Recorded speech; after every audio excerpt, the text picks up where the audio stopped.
वृक्ष कावड़ यात्रा और कचरा मुक्त भविष्य चेतना रथ के माध्यम से झांसी ने दिया आस्था, पर्यावरण और सामाजिक चेतना का त्रिवेणी संदेश। कचरा मुक्त भविष्य की परिकल्पना को दिया साकार रूप। जीरो वेस्ट आयोजन बना उदाहरण।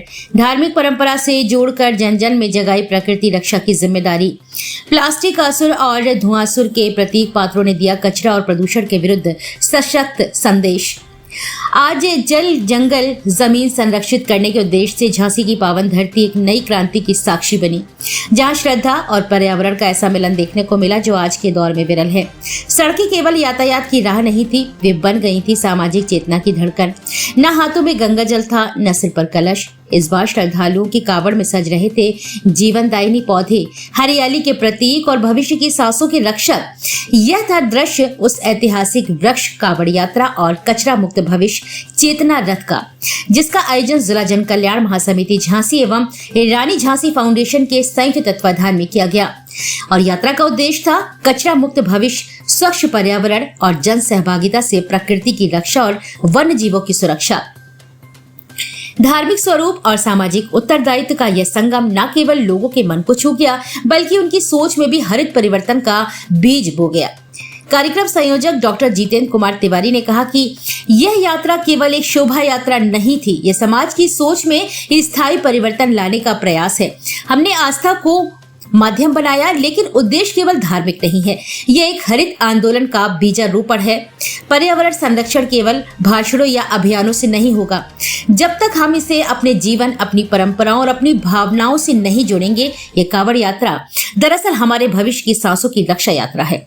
झांसी ने आज एक संकेत दिया है पूरे प्रदेश को कि प्रकृति की पूजा केवल जंगलों में नहीं, बल्कि हर घर के आंगन में होनी चाहिए। हर पौधा, हर तिनका, हर बूंद ईश्वर का प्रसाद है। हमने इस यात्रा में प्लास्टिक मुक्त जीवन, कचरा प्रबंधन, वृक्षारोपण और जन जागरूकता को ऐसे जोड़ा कि श्रद्धा भी बनी रही और संवेदना भी जागृत हुई। यही वह सामाजिक परिवर्तन है जिसकी आज आवश्यकता है। हमारा प्रयास रहेगा कि यात्रा एक परंपरा बने। हर साल हर सावन में झांसी से एक संदेश निकले, प्रकृति बचाओ, भविष्य बनाओ।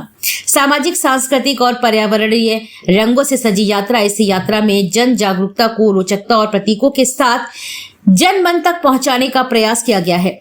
प्लास्टिक प्रदूषण के प्रतीक प्लास्टिक असुर और धुआंसुर, ई कचरे के राक्षस स्वरूप, तो दूसरी ओर धरती माता, जल देवी, वृक्ष देवता और स्वच्छता नायिकाएं, इन सभी ने यात्रा को एक चलता फिरता इको थिएटर बना दिया। बालिकाओं की झांकियां, पौधों से सजी कावड़, पारंपरिक वेशभूषा और नारों की गूंज ने पूरे शहर में एक अनुपम वातावरण निर्मित किया है।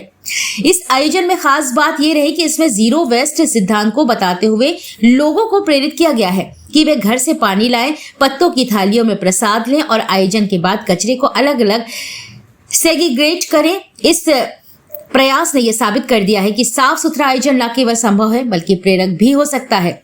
यात्रा के समापन पर महानगर धर्माचार्य पंडित हरिओम पाठक की उपस्थिति में सामूहिक पौधारोपण कार्यक्रम संपन्न हुआ और बड़ी संख्या में विद्यार्थी, महिलाएं, सामाजिक कार्यकर्ता एवं नागरिक इस पुण्य कार्य में शामिल हुए और पौधों के संरक्षण का संकल्प लिया।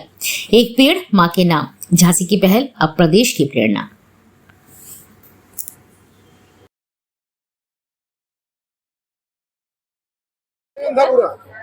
आज पर्यावरण, वृक्षों की रक्षा और जल संरक्षण और प्रदूषण मुक्त झांसी, स्वच्छ झांसी, हरित झांसी के लिए जिला जन कल्याण महासमिति झांसी द्वारा हमारे केंद्रीय संरक्षक पंडित जितेंद्र कुमार तिवारी जी के नेतृत्व में ये विशाल यात्रा, जिसमें प्रदूषण से संबंधित झांकियाँ थी, भारत माता की झांकी थी, वृक्षों की झांकियाँ थी, पक्षियों की झांकियाँ थी, पॉलीथीन का राक्षस था, प्लास्टिक के राक्षस थे।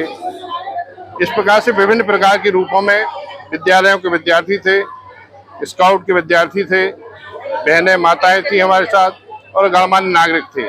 हम सब लोग रानी लक्ष्मीबाई झांसी के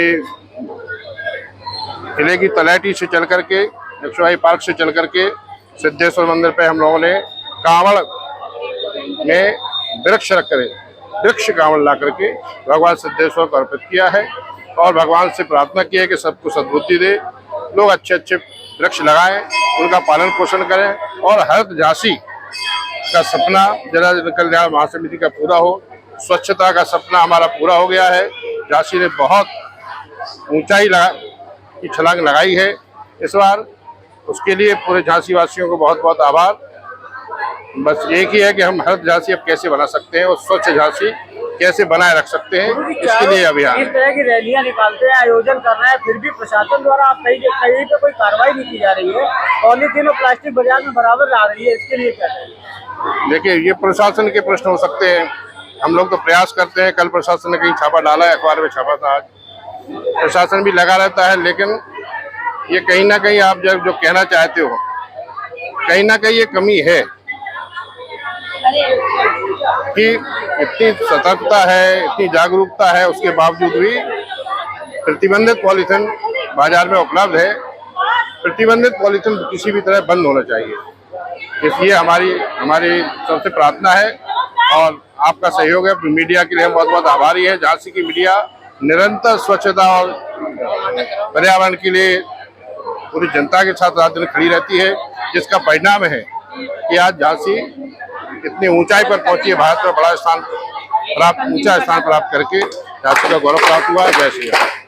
का आयोजन था और क्या उद्देश्य है इसका? देखिए, जल, जंगल और जमीन को संरक्षित करने के उद्देश्य से आज हमने वृक्ष कांवड़ यात्रा निकाली। कचरा मुक्त भविष्य की परिकल्पना को साकार करने के उद्देश्य से आज हमने एक जन चेतना रथ का आयोजन किया और उस जन चेतना रथ के माध्यम से हम लोगों को इस बात के लिए जागरूक कर रहे थे कि पॉलीथिन, प्लास्टिक का यूज मत करो। ये प्लास्टिक के राक्षस हमारे साथ रहे। इनकी भयावहता लोगों को दर्शा रही थी। ये प्लास्टिक के राक्षस है, प्रकृति पर्यावरण को किस प्रकार नुकसान पहुंचा सकते हैं। ये हमारी जलदेवी हमारे साथ चल रही थी। नदियों में गंदा जो जल जाता है, वो कूड़ा करकट आप लोग फेंक रहे, उसको रोकने के लिए जलदेवी गुहार लगा रही थी।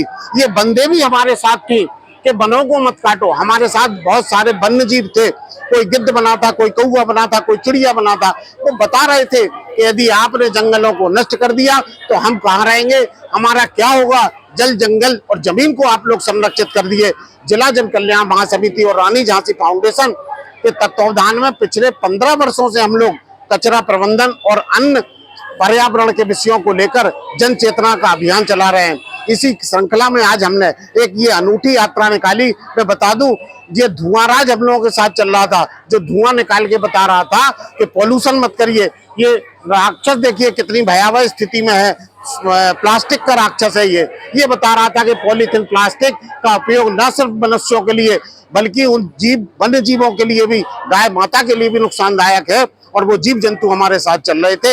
ये अनूठी हम लोगों ने जिला जन कल्याण महासमिति के तत्वावधान में आज वृक्ष कांवड़ यात्रा निकाली और कचरा मुक्त भविष्य की परिकल्पना को लेकर हमने जन चेतना रथ निकाला। कहाँ से निकाली और कहाँ पर इसका समापन? ये वीरांगना महारानी लक्ष्मीबाई की धरा, उनका जो किला है, वहाँ के पार्क से हमने निकाली। और झांसी का सबसे जो धार्मिक स्थल है, भगवान श्री सिद्धेश्वर का जो स्थान है, वो सिद्धेश्वर सिद्धपीठ पर हमने समापन यहाँ किया। ये इतनी तरह की यात्राएं निकाली, इतने राक्षस और वन देवी, जल देवी चल रही है, इस मामले में आप प्रशासन से कुछ अनुरोध करना चाहेंगे? अब देखिए, प्रशासन, सरकार सब अपना अपना काम कर रहे हैं, लेकिन बहुत सारी जिम्मेदारी हमारी भी बनती है, आम नागरिक की भी जिम्मेदारी बनती है। सरकार तो अपनी तरह से रोकती है, शासन प्रशासन भी अपनी तरह से रोकता है, लेकिन हमारी जिम्मेदारी है हम पॉलीथिन का उपयोग ना करें, कपड़े का थैला ले जाएं।